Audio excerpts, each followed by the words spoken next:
જય શ્રી કૃષ્ણ. રાધે રાધે.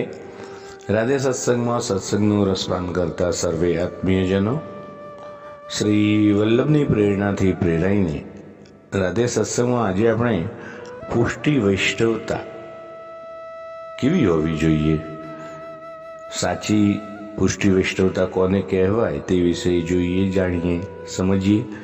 પરંતુ તે પહેલાં આપે રાધે સત્સંગ ચેનલને સબસ્ક્રાઈબ ન કરી હોય તો સબસ્ક્રાઈબ કરશો, જેથી નિત્ય સત્સંગની જાણ આપને થઈ શકે. પ્રિયજનો, કેવળ કંઠી પહેરવાથી કે તિલક કરવાથી, કેવળ વાતો કરવાથી, દોડી દોડીને દર્શને જવાથી વૈષ્ણવ નથી બનાતું. એ બધા વૈષ્ણવતાના બાહ્ય ચિહ્નો છે. કેવળ વૈષ્ણવતાનો દેખાવ એ વૈષ્ણવતા નથી. છતાંય વૈષ્ણવતાનો દેખાવ પણ કેટલો અદ્ભુત શક્તિમાન છે કે પ્રપંચથી પણ જો આવો દેખાવ કરવાથી દયા ભવૈયાના દોષો દૂર ભાગ્યા છે. પેટ માટે કમાવા નીકળેલ દયા ભવૈયો વૈષ્ણવ રાજાને રીઝવવા વૈષ્ણવતાનો વેશ કાઢીને ગયો તો રાજાને ભેટી પડ્યા. રાજા તેને ભેટ્યા અને માગ્યું તેટલું આપ્યું. માલા માલ થઈને દયા ભવૈયા પાછા જઈ રહ્યા હતા ત્યાં અણસાર આવ્યો કે કોઈ એમનું પગલું દબાવતા દબાવતા પાછળ ચાલી રહ્યું છે. ઊભા રહી ગયા. પાછળ નજર કરી તો 4 સ્ત્રીઓ હતી. દયા ભવૈયા વિચાર કરે છે, આ બાઈઓ મારી પાછળ આવે છે, કારણ શું છે? આ 4 સ્ત્રીઓ મારી પાછળ કેમ આવી રહી છે? ઊભા રહી ગયા એટલે બાઈઓ પણ ઊભી રહી ગઈ. દયા ભવૈયાએ બૂમ પાડીને પૂછ્યું, અરે કેમ રે, તમે મારી પાછળ પાછળ કેમ આવો છો? શું કામ છે? તો આ 4 સ્ત્રીઓ કહે છે, અમે 4 હત્યાઓ છીએ. તે પૂર્વજન્મમાં જે હત્યાઓ કરી છે એનું અમે સ્વરૂપ છીએ.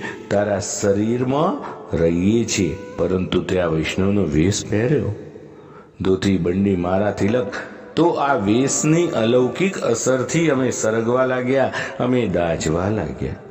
માટે ભય પામીને તારા શરીરમાંથી બહાર નીકળી ગયા છીએ અને પાછળ પાછળ ચાલીએ છીએ. તો મુકામ પર જઈને આ વૈષ્ણવનો વેશ ઉતારી નાખવાનો, કારણ કે તો પેટ ભરવા માટે તે પહેર્યો છે, એની અમે રાહ જોઈશું.